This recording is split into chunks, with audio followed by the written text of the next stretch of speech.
Picture this: a luxury boutique on a Saturday afternoon. The kind of place that used to feel like stepping into a private vault.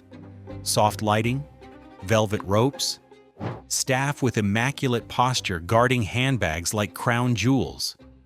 But today, the sales associate is quietly folding bags that were never supposed to go on sale, slashing prices in real time while pretending everything is just seasonal adjustments. A shopper walks in, checks the tag, raises an eyebrow, and leaves without buying. Not because it's too expensive, but because it no longer feels worth it. Just a few years ago, these brands were untouchable.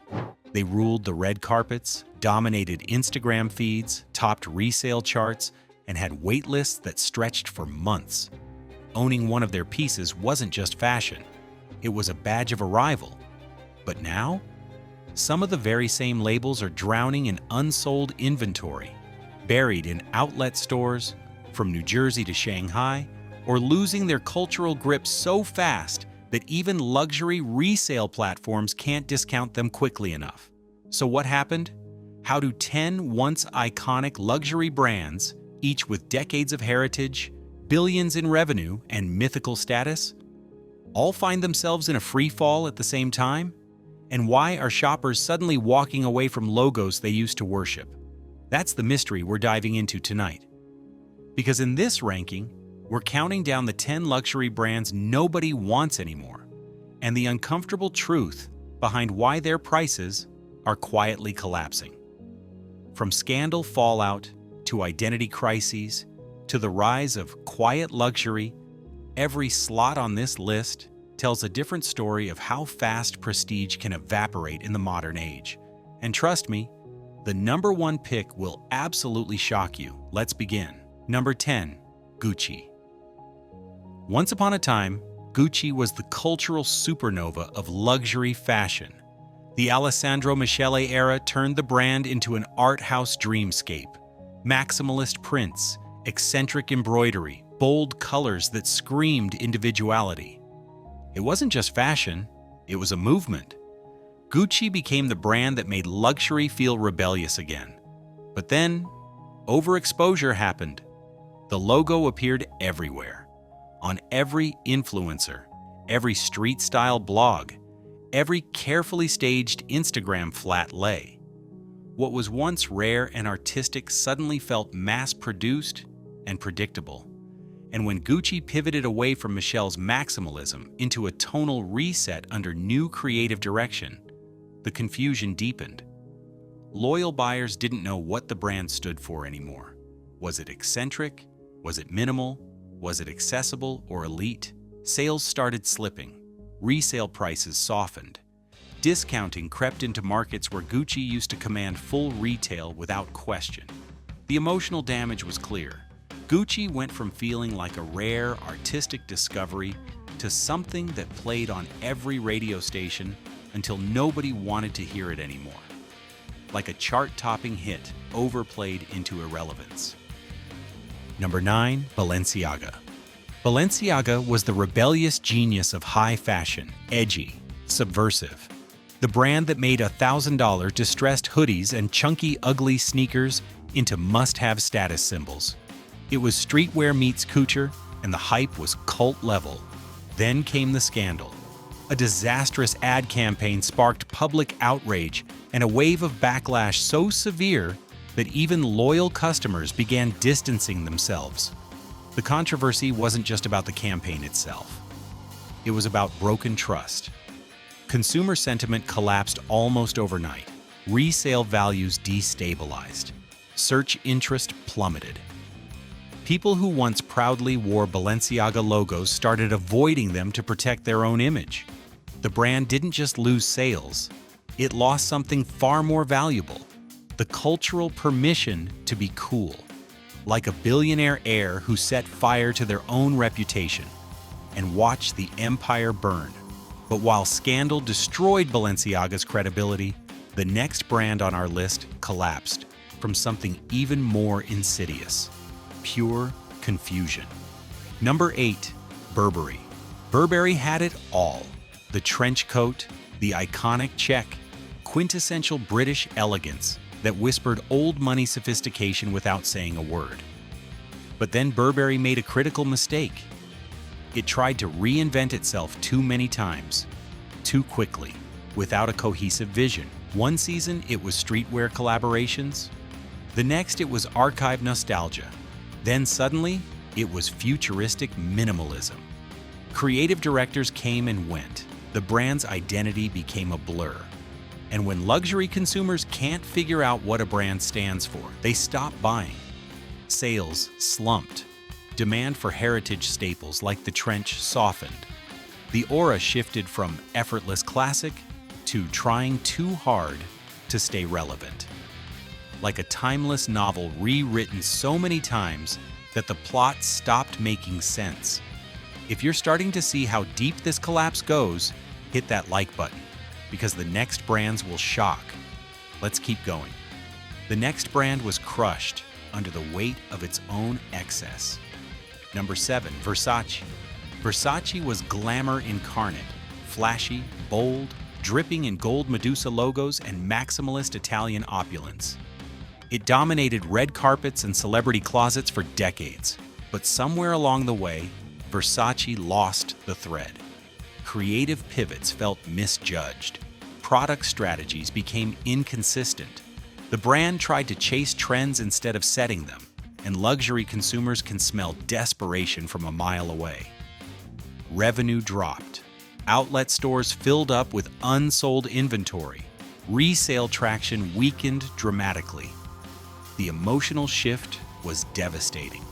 What once felt like exclusive drama started feeling too available, too loud, too desperate for attention, like a nightclub that kept changing DJs until the crowd got tired and left. But unlike Versace's glam fatigue, the next brand's downfall was purely the result of one fatal error: oversaturation. Number 6, Michael Kors.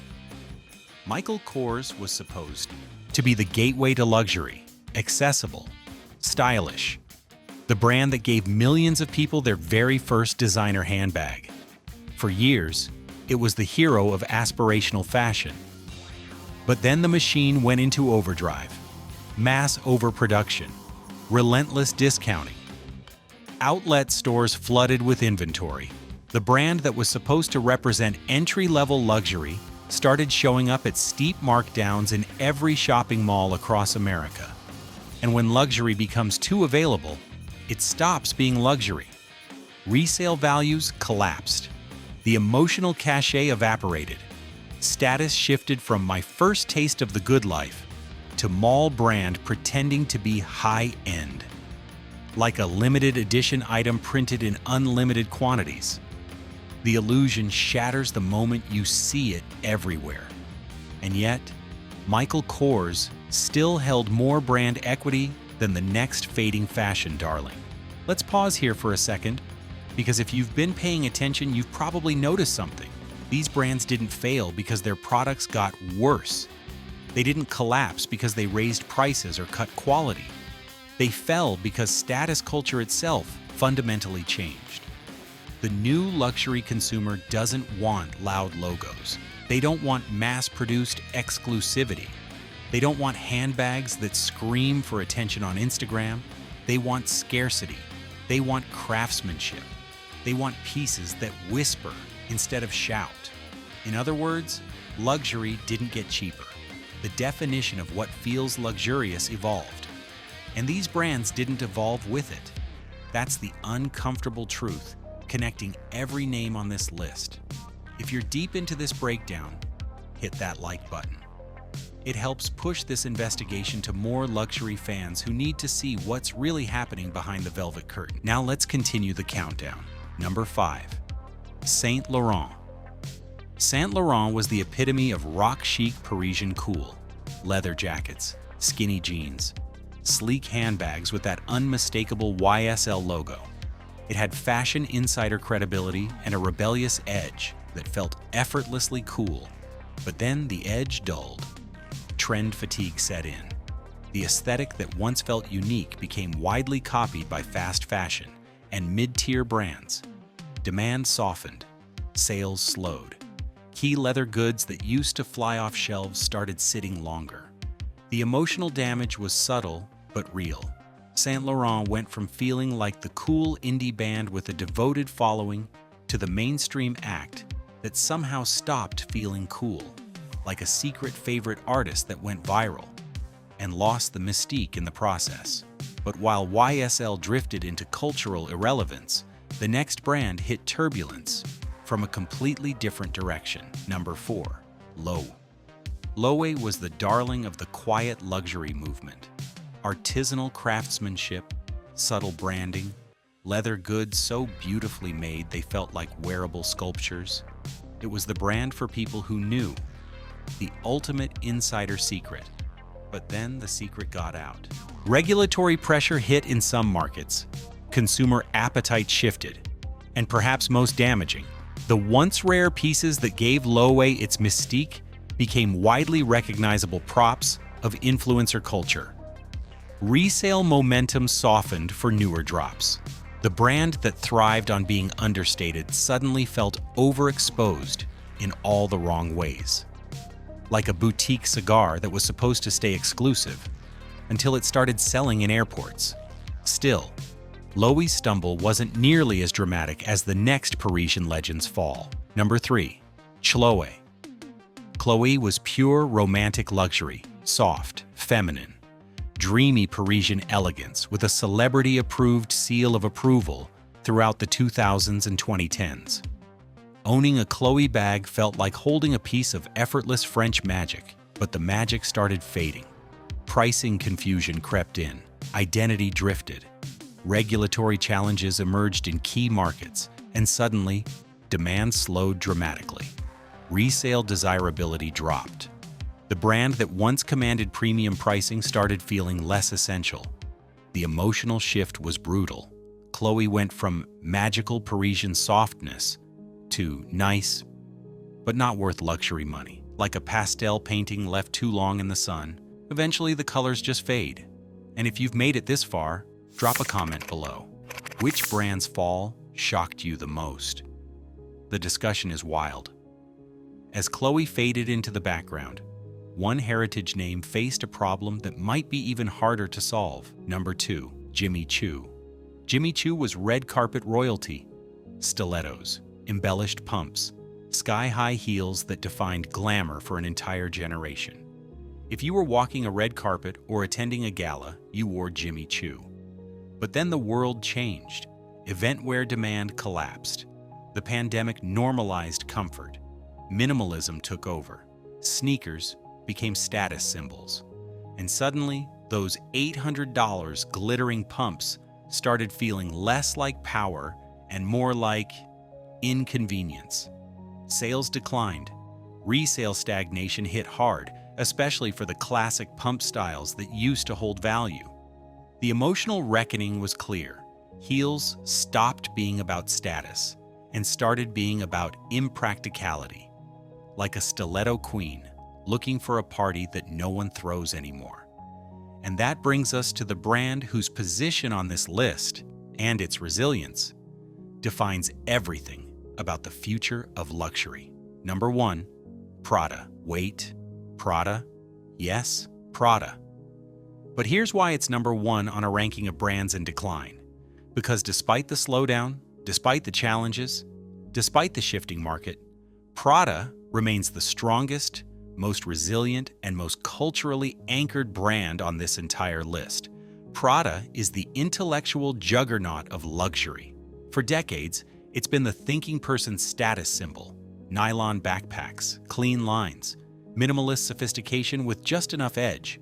But even Prada isn't immune to change. Demand normalized. Product fatigue set in. Earnings reports showed mixed results. Core categories saw slight dips. And, increasingly, the Prada Group's momentum has been carried by Miu Miu rather than the Prada mainline itself. So why is it number 1? Because consumers didn't reject Prada. They simply moved toward even subtler, quieter forms of luxury.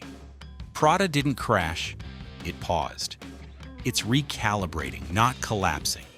Like a blue chip stock that dipped, but never crashed.